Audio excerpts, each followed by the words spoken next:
Under Biden, real wages plummeted by $3,000. Under Trump, the typical factory worker has seen a wage increase of $1,300.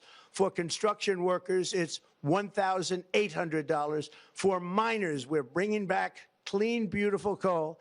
It's $3,300. And for the first time in years, wages are rising much faster than inflation. Remember that. The wages, just look at it. Wages are going up much faster than inflation. How big is that? Very importantly, there are more people working today than at any time in American history, and 100% of all jobs created since I took office have been in the private sector. Think of that. 100% of all jobs have been in the private sector rather than government, which is the only way to make a country powerful and great. This historic trend will continue. Already, I've secured a record-breaking $18 trillion of investment into the United States, which means jobs, wage increases, growth, factory openings, and far greater national security. Much of this success has been accomplished by tariffs. My favorite word, tariffs, which for many decades have been used successfully by other countries against us, but not anymore. Companies know that if they build in America, there are no tariffs, and that's why they're coming home to the USA in record numbers.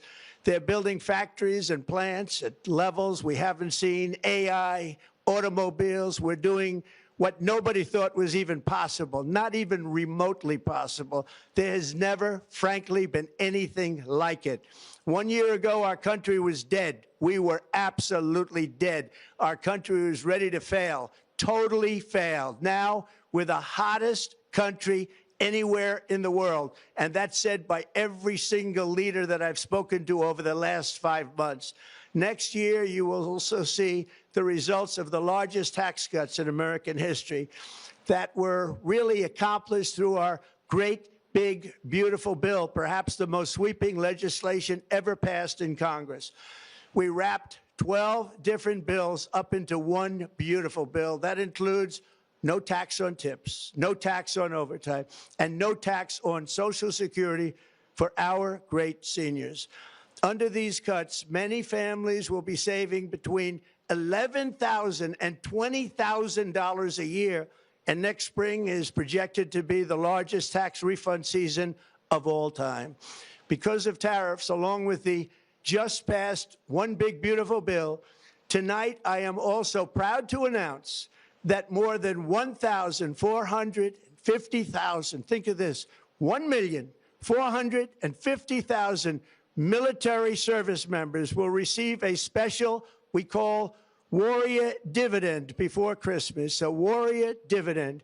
In honor of our nation's founding in 1776, we are sending every soldier $1,776. Think of that.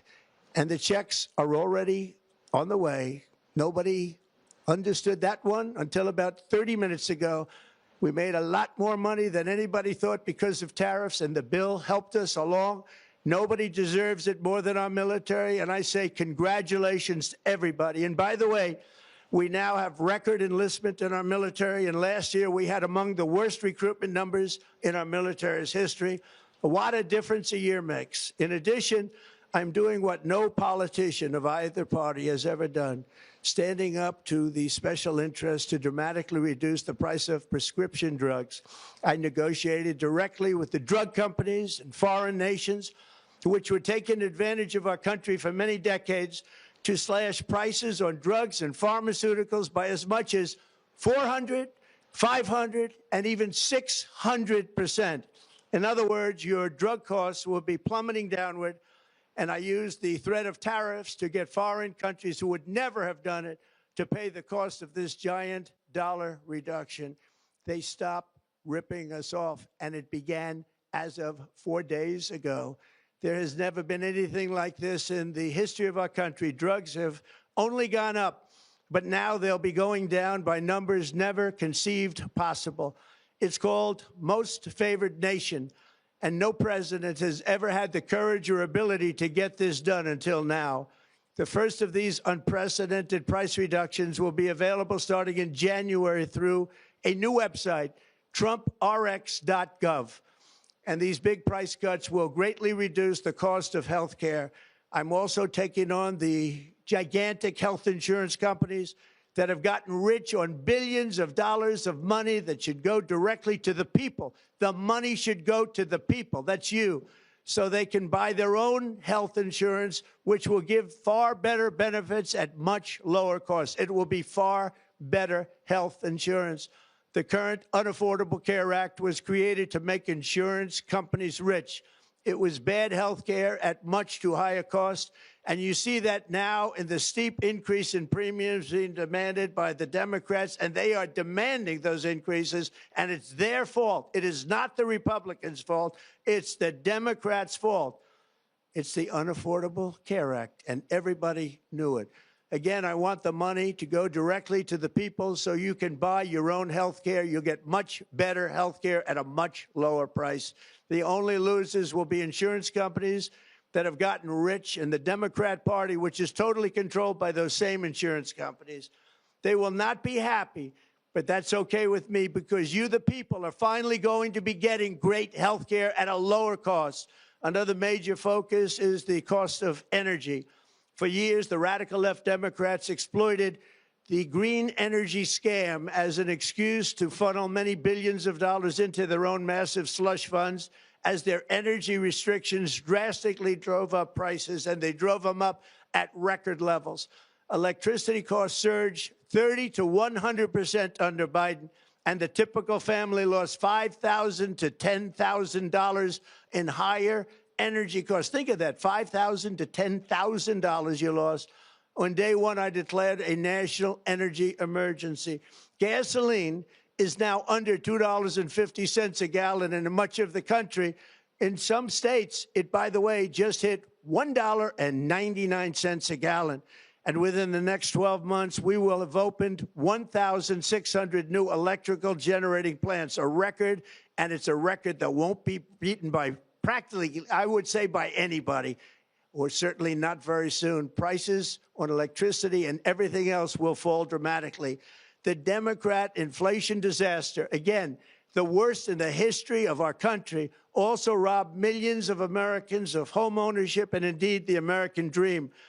The yearly cost of a typical new mortgage increased by $15,000 under Democrat rule.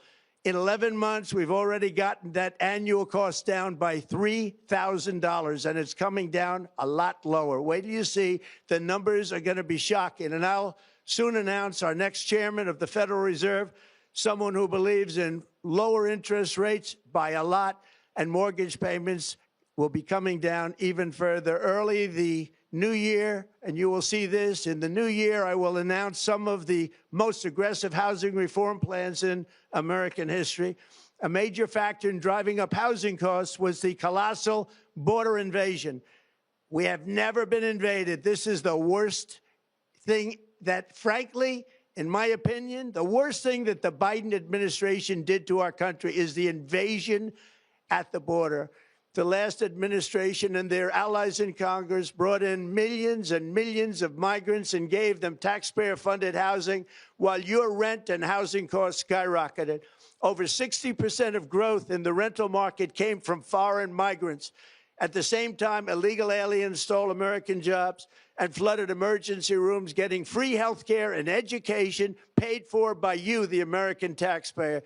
They also increased the cost of law enforcement by numbers so high that they are not even to be mentioned. For the first time in 50 years, we are now seeing reverse migration as migrants go back home, leaving more housing and more jobs for Americans. In the year before my election, all net creation of jobs was going to foreign migrants. Since I took office, 100% of all net job creation has gone to American-born citizens, 100%. In the end, government either serves the productive, patriotic, hardworking American citizen, or it serves those who break the laws, cheat the system, and seek power and profit at the expense of our nation. Look at Minnesota, where Somalians have taken over the economics of the state and have stolen billions and billions of dollars from Minnesota and indeed from the United States of America. And we're going to put an end to it. For so long as before my election, the vast majority of good and decent Americans were forced to watch as corrupt politicians plundered the halls of power, exploited our taxpayers, and pillaged every system that makes civilized society function. But not anymore, and you see that every day, not anymore. We're putting America first, and we are making America great again. Very simple. We are making America great again. Tonight, after 11 months, our border is secure. Inflation is stopped. Wages are up. Prices are down. Our nation is strong. America is respected. And our country is back, stronger than ever before. We're poised for an economic boom, the likes of which the world has never seen. Soon we will host the World Cup and the Olympics, both of which I got. But most importantly, we will celebrate the 250th anniversary of the Declaration of Independence. There could be no more fitting tribute to this epic milestone than to complete the comeback of America that began just 1 year ago. When the world looks at us next year, let them see a nation that is loyal to its citizens, faithful to its workers, confident to its identity, certain to its destiny, and the envy of the entire globe. We are respected again like we have never been respected before. To each and every one of you, have a Merry Christmas and a Happy New Year. God bless you all.